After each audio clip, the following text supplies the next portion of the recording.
Robert Pattinson. இப்போதைக்கு அவரு tune 3 and Batman 2 இந்த 2 மூவிலுமே பேக் டு பேக் நடிச்சுக்கிட்டு இருக்காப்ல. ரெண்டுமே மிகப்பெரிய ஒரு ப்ராஜெக்ட், ரெண்டுமே ஃபேன்ஸ் மத்தியில ஒரு மிகப்பெரிய தாக்கத்தை ஏற்படுத்தின படங்கள்.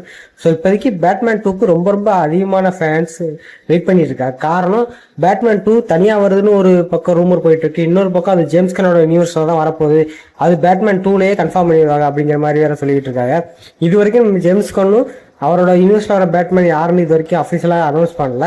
ஸோ இதனாலே ஏகப்பட்ட ஃபேன்ஸ் இதுல வரப்போறா தனியா வரப்போறா என்னடா நடக்க போகுது அப்படிங்கிற ஒரு கன்ஃபியூஷன்லயே அந்த படத்துக்கு ரொம்ப வெயிட் பண்ணிட்டு இருக்காங்க. அது போக பேட்மேன் 1 அந்த அளவுக்கு எதிர்பார்த்ததை விட டபுள் மடங்கு சக்சஸ் அடைஞ்சனால அது சம்பந்தப்பட்டு அந்த ப்ரொடக்ஷன்ஸ் கம்பெனியும் இப்போதைக்கு அதை நினைச்சு பெருமைப்பட்டு இப்போதைக்கு அந்த படத்துக்கான ரொம்ப வெயிட் பண்ணிட்டு இருக்காங்க. ஸோ இது ரெண்டுல எது நடக்க போகுதுங்கிறது எனக்கு தெரியல. பட் என்னை பொறுத்த வரைக்கும் ராபர்ட் பேட்டிசனோட பேட்மேன் தனியாக தான் வருவாங்கன்னு நான் நம்புறேன். ஏன்னா ஜேம்ஸ் கன் இப்போதைக்கு சொல்லியிருக்கிறது என்னன்னா, நான் வேற எந்த கதையும் உள்ள கொண்டு வர போறதில்ல, எனக்குன்னு தனியாக ஒரு யூனிவர்ஸ் தான் உருவாக்குறேன், அதில் முழுக்க முழுக்க புதுசாக சம்மந்தப்பட்ட கதைகள் தான் வரும், பழைய கதைகள் எதையுமே கொண்டு வந்து திணைக்க மாட்டேன் அப்படிங்கிற மாதிரி சொல்லிக்காப்ல. ஸோ எனக்கு தெரிஞ்சு ராபர்ட் பேட்டிசனை ஒதுக்கிட்டு நம்ம ஜேம்ஸ் கன் புது பேட்மேன் தான் இறப்பாருன்னு நம்புறேன்.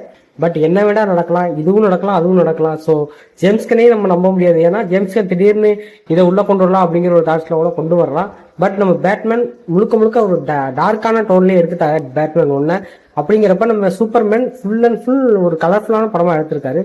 ஸோ இது ரெண்டையும் ஜாயின் பண்ணோம்னா கொஞ்சம் கஷ்டமான விஷயம் தான். பட் ஜேம்ஸ் கன் மேல நம்மளுக்கு நம்பிக்கை இருக்கு, ஜேம்ஸ் கன் முடிஞ்ச அளவுக்கு பர்ஃபெக்டா பண்ணுவாருன்னு. ஸோ ஜேம்ஸ் கன் இது எதை எடுத்தாலும் அதை பர்ஃபெக்டா நம்பி எடுப்பாருன்னு நம்பிக்கை இருக்கு. ஸோ எப்படி பண்றாரு, ஜேம்ஸ் கன் என்ன பண்ண போறாரு அப்படிங்கறத வெயிட் பண்ணி பார்ப்போம். அது போக டியூன் 3 அண்ட் பேட்மேன் 2 இது ரெண்டுக்குமே நான் ரொம்ப வெயிட் பண்றேன். ஸோ எனக்கு ரெண்டுமே ரொம்ப பிடிச்ச மூவி தான். யாரெல்லாம் இந்த 2 மூவிக்கும் வெயிட் பண்றீங்க, ராபர்ட் பேட்டிசனோட ஒன் ஆஃப் த பெஸ்ட் மூவியா இது ரெண்டுல எது இருக்க போகுது அப்படிங்கிற உங்க தாட்ஸை கீழே கமெண்ட் பண்ணிட்டு இந்த வீடியோ பிடிச்சிருந்தா லைக் பண்ணுங்க, சப்ஸ்கிரைப் பண்ணிக்கோங்க. நம்ம அடுத்த வீடியோ பார்க்கலாம்.